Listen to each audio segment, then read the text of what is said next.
Good morning, this is Dr. Sue Cornbluth from Parenting Beyond Trauma. So this week I asked you a very important question on my Facebook page, and that was, how has the court system helped you to reunify with your alienated child?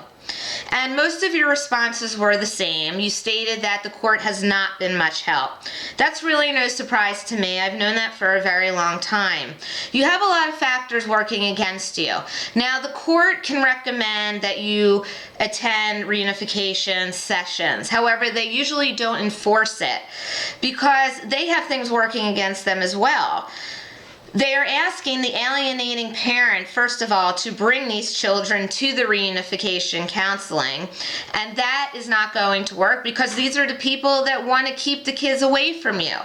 Second of all, and it's been my opinion that anytime you ever try to force anybody to do something, including children, they're very resistant to doing it.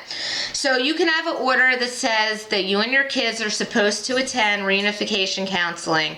Your children show up, and they just reject you in every way possible.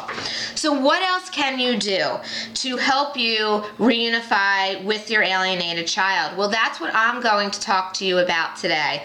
I'm going to share with you my 4 tips that I use with my private clients to foster a relationship between them and their alienated child or children.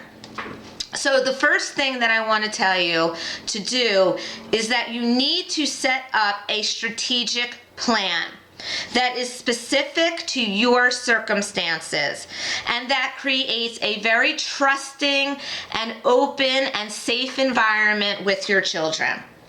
That is probably the best tip I can give you. You have to create a plan that is designed for your specific circumstance. Second of all, I encourage my clients to provide incongruent information to their children about what the alienator is telling them. So I want you to show your children that you are not what the alienator is telling them that you are. So something that you can do to help yourself there is not badmouth the alienating parent to your children.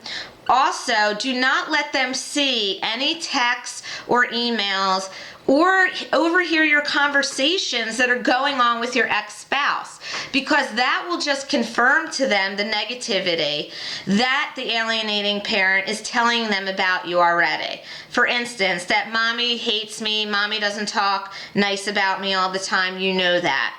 So things like that.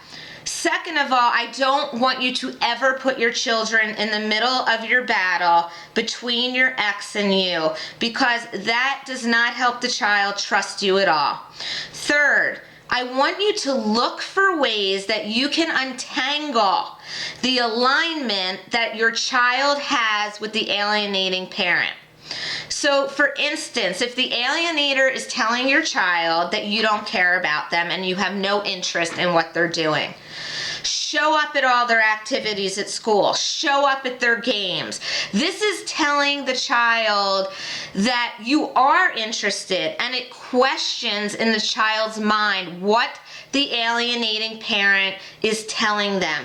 So the more present that you are in the child's life, the better it is for you in regaining that trust.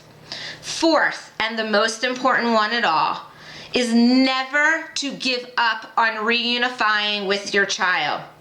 As soon as you stop sending messages, as soon as you stop showing up at their activities, as soon as you withdraw from having contact with them, that says to them that you are fulfilling what the alienating parent is telling them, and that is that you don't care and you are not interested.